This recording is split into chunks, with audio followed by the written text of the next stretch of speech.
Congratulations on the purchase of your new Quadrifire fireplace insert pellet burning appliance. Quadrifire has the finest line of pellet burning products in the nation. You can expect many enjoyable years of safe and environmentally responsible operations from your pellet appliance. Please take the time to read and understand the written manual that came with your Classic Bay pellet insert appliance. It contains important information not covered in this DVD. When installing an insert appliance, you have several options unique to insert appliances. Face trim is the most visible option. Quadrifire insert appliances feature an adjustable height fuel hopper. This is set at its highest fuel capacity when it leaves our factory. It can be easily adjusted for lower clearance fireplaces.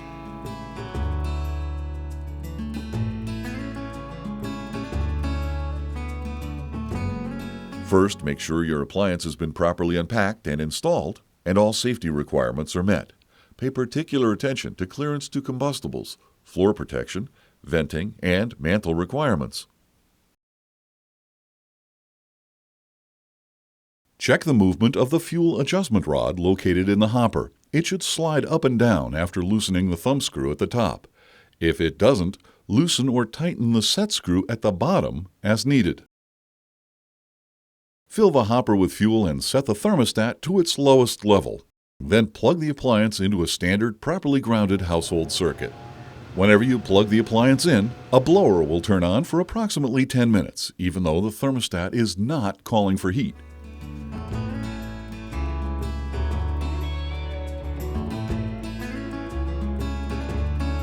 Locate the heat output control switch. It's on the right side of the insert behind the right side panel. Switch it to the high setting by pushing the top of the switch in. Right below it is the reset button and the call light.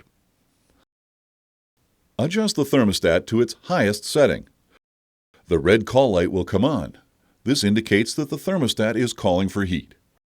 For your first fire, it will be necessary to fill the feed system and allow it to begin dropping pellets. Press the reset button once every 2 minutes until pellets start to drop into the fire pot. Then press the reset button one more time. The reset button resets the appliance startup timer and will only work when the thermostat is calling for heat and the red call light is on. The appliance will continue to run as long as the thermostat is calling for heat. The first time you use it, let the appliance burn for approximately 15 minutes on high. Then set the thermostat to the desired room temperature and adjust the heat output control switch to the desired setting. When the thermostat is satisfied, the call light goes out and the appliance goes into the shutdown cycle. The feed system turns off, but an exhaust blower continues to run, burning and exhausting the fuel remaining in the fire pot. As you can see here, the open flame has gone out and burning embers are blowing out of the fire pot.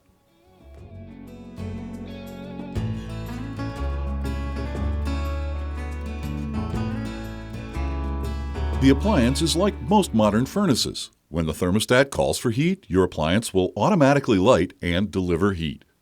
When the room is up to temperature and the thermostat is satisfied, the red call light will go off and the appliance will shut down. The appliance will even automatically relight after a power failure. During each ignition cycle, it is normal to see some smoke in the firebox.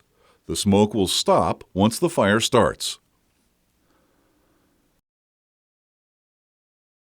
The Classic Bay 1200i heat output switch has 3 heat output settings to allow your stove to cycle on and off at a comfortable rate for you. The high setting will run the unit at maximum heat output and blower speed.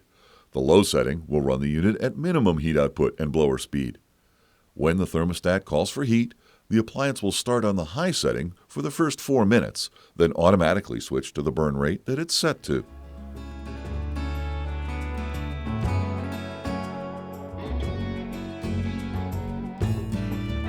Fuel pellets are made from sawdust or wood-like byproducts. They're commonly found in either 1/4 inch or 5/16 inch diameters, and in many varying lengths.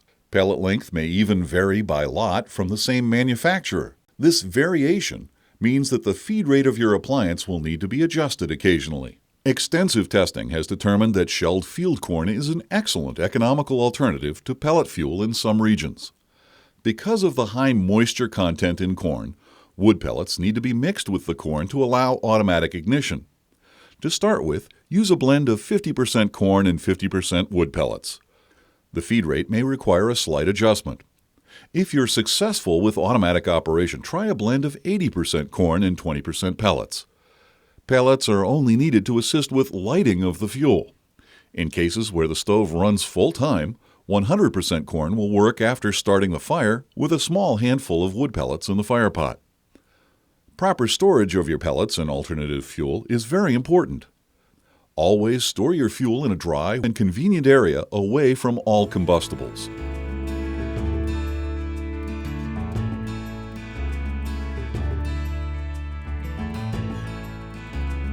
Depending on fuel type and moisture content, your fire may need adjusting. Adjusting the fire properly is very important. A properly adjusted fire is more efficient.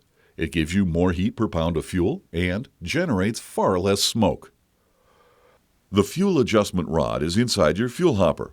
To adjust it, loosen the clamping wing nut just enough to move the rod in about 1/4 inch increments.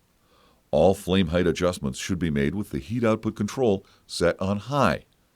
After each adjustment, wait 10 minutes for it to take effect. A properly adjusted fire has a short active flame pattern that extends out of the fire pot 4 to 6 inches.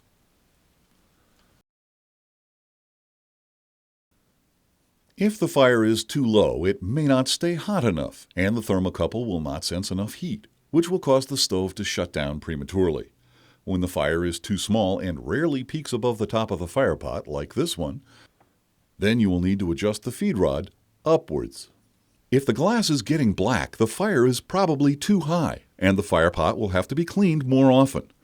The heat exchangers and exhaust system will also need more frequent cleaning. If the fire has tall black flames with black tails and seems somewhat lazy, then the feed rate will need to be reduced.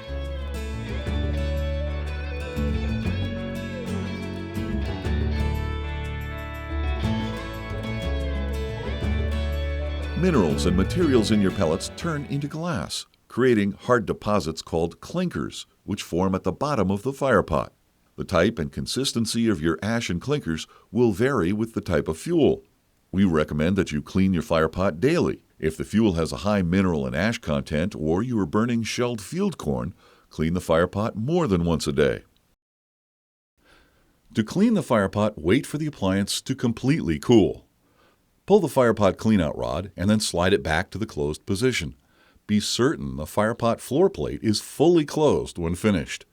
If the floor plate appears to be stuck closed, scrape the floor plate while moving the cleaning rod out and in a few times. Never pull the rod when the appliance is operating, and always make sure it's fully closed before operating the appliance. About once a week, stubborn clinker buildup must be firmly scraped and chipped out of the fire pot with a putty knife. At this point, you should empty the ash pan. To remove it, open the fire pot access door located in the center front. Use a slight pull up and out to free the ash pan. Empty it into a non-combustible container and reinstall the ash pan. Always assume that ashes are hot and dispose of them properly in a sealed metal container. Place the container in a safe area on a non-combustible surface. The amount of ash buildup in the fire pot will be a good guide to determine how often you should clean the heat exchangers. Typically, you should clean the heat exchangers at least once a week. This will keep your appliance burning at peak efficiency. Allow the appliance to cool completely, and there must be no hot ashes in the fire pot prior to cleaning. There are 2 heat exchange chambers. Each chamber is equipped with its own cleaning rod. To access the cleaning rods, lift the hopper lid. Both of the rods are located close to the face of the insert to the left and right side. To clean, pull the rods straight out, approximately 20 inches. Move the rod in and out a couple of times to remove the ash buildup on the outside of the exchanger tubes. It's recommended you clean the firebox once a month or after burning a ton of fuel. Allow the appliance to cool completely. There must be no hot ashes in the firebox prior to cleaning. Open the glass doors. Remove the optional log set if installed. Then grasp the bottom baffles and pull them up to dislodge them from the hook attachment. Set them aside to clean. Use a standard screwdriver to unlatch the covers beneath the baffles on each side. Use a small vacuum hose attachment to clean out the heat exchanger ash collection. Reinstall the covers and baffles in reverse order. To clean the rest of the venting system, open the hinged access door on the left of the insert. Reach in and unlatch the trap door that is connected to the rear of the exhaust blower. Use a small vacuum hose attachment to clean the area. Close the trap door and relatch it.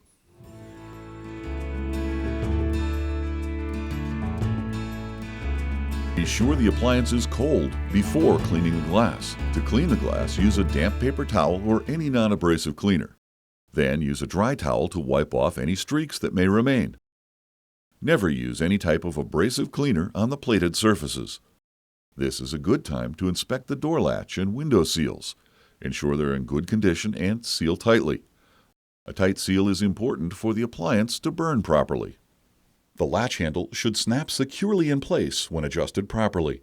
To adjust it, open the latch and pivot the holding rod out. Loosen the jam nut on the rod. With a Phillips head screwdriver, turn the rod clockwise to tighten. After adjusting the latch, be sure to tighten the jam nut on the rod to hold the adjustment. Check the position of the thermocouple. Make sure it protrudes 1 inch into the fire pot, and that the tip of the thermocouple is in contact with the end of the thermocouple cover. As part of your regular inspection, examine the feed chute and make sure it's free from crushed and broken material. The exhaust blower is mounted on the left side of the appliance. To inspect it, open the left side access panel. The impeller on the motor can be inspected and cleaned when you remove ash from the firebox. This blower requires no lubrication. The convection blower is mounted on the rear of the appliance. There are 2 impellers, one on each side of the motor. You should inspect this blower at least once a year. Open both hinged side doors. Use either a can of compressed air or an air compressor. Reach as far back as possible and spray compressed air liberally from both sides of the insert at the convection blower. It requires no lubrication.